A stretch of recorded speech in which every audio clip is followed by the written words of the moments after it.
Welcome back to my YouTube channel Dipumuni Vlogs আশা কৰো আপোনালোক সকলোৱে ভালে কুশলে আছে নলবাৰী ৰাগ যোৱা 7 তাৰিখে আৰম্ভ হৈছিল যোৱা 7 নৱেম্বৰত আৰম্ভ হৈছিল আৰু হৈছে আজি 11 নৱেম্বৰ 4-5 দিন মান গলে গতিকে আজি ভাবিছো আজি আমি নলবাৰী ৰাগ চাবলৈ যাওঁ এয়া আহি প্ৰৱেশ কৰিলো 89তম নলবাৰী ৰাগ মহোৎসৱত আৰু এতিয়া আমি আমাৰ বাইকখন পাৰ্কিং কৰিব লাগে আৰু এয়া আমি বাইক পাৰ্ক কৰিলো আৰু পাৰ্ক কৰি আমি এতিয়া গৈ আছো নলবাৰীৰ হৰি মন্দিৰলৈ আৰু নলবাৰীৰ হৰি মন্দিৰতে চলি আছে গোটেই অসম বিখ্যাত আমাৰ নলবাৰীৰ গৌৰৱ নলবাৰীৰ ৰাগ মহোৎসৱ আৰু এয়া আপোনালোকে দেখিবলৈ পাইছে এইটো হৈছে নলবাৰীৰ বিখ্যাত হৰি মন্দিৰ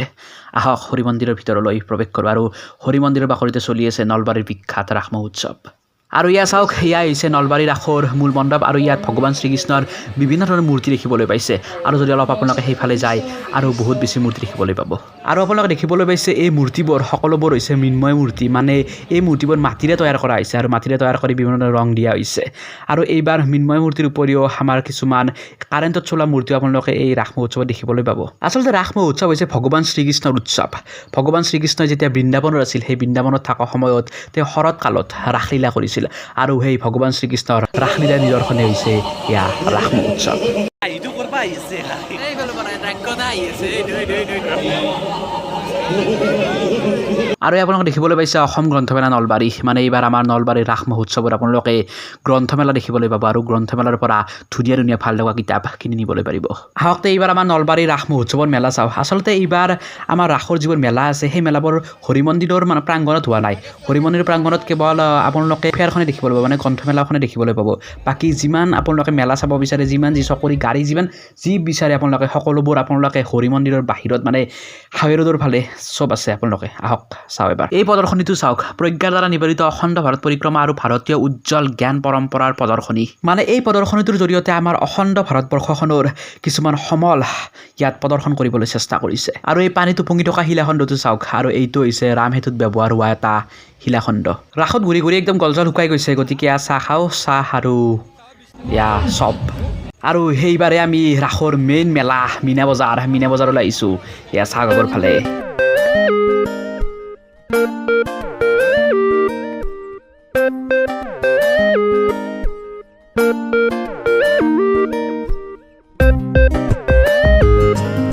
আৰু এতিয়া আমি সেই 80 ফুট ওখ চকৰিটোত উঠিবলৈ গৈ আছোঁ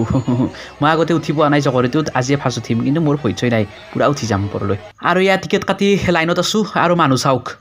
বাপৰে চকৰিত উঠা মানুহৰ হেঁচা ঠেলা দেই আৰু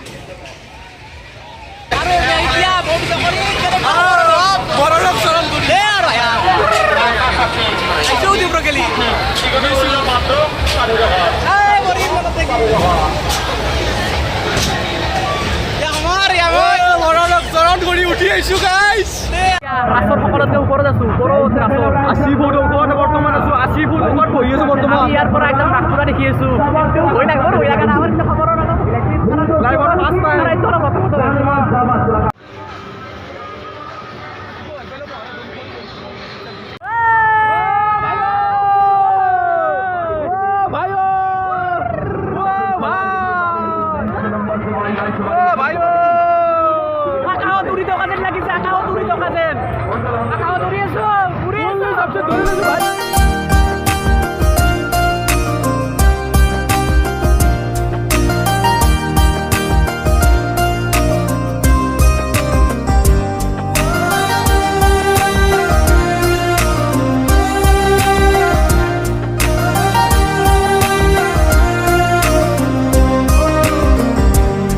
আৰু নলবাৰী ৰাসলৈ অহা চিন হিচাপে কিবা এটা লৈ ল'ব এই বাহিৰে বনোৱা শৰাইখনে লৈ লওঁ নেকি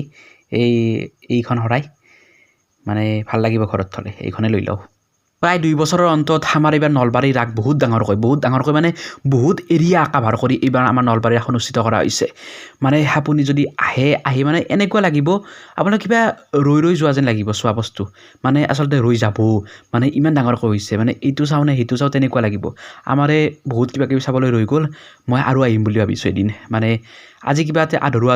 লাগি গ'ল ৰাস চাই আহিবালো মানে আহি পোৱা নাই আচলতে নলবাৰীতে আছোঁ মই এইফালে হুজিত কিবা খাওঁ কি খাওঁ চাওমিন না কি অৰ্ডাৰ দিছোঁ বিকাশ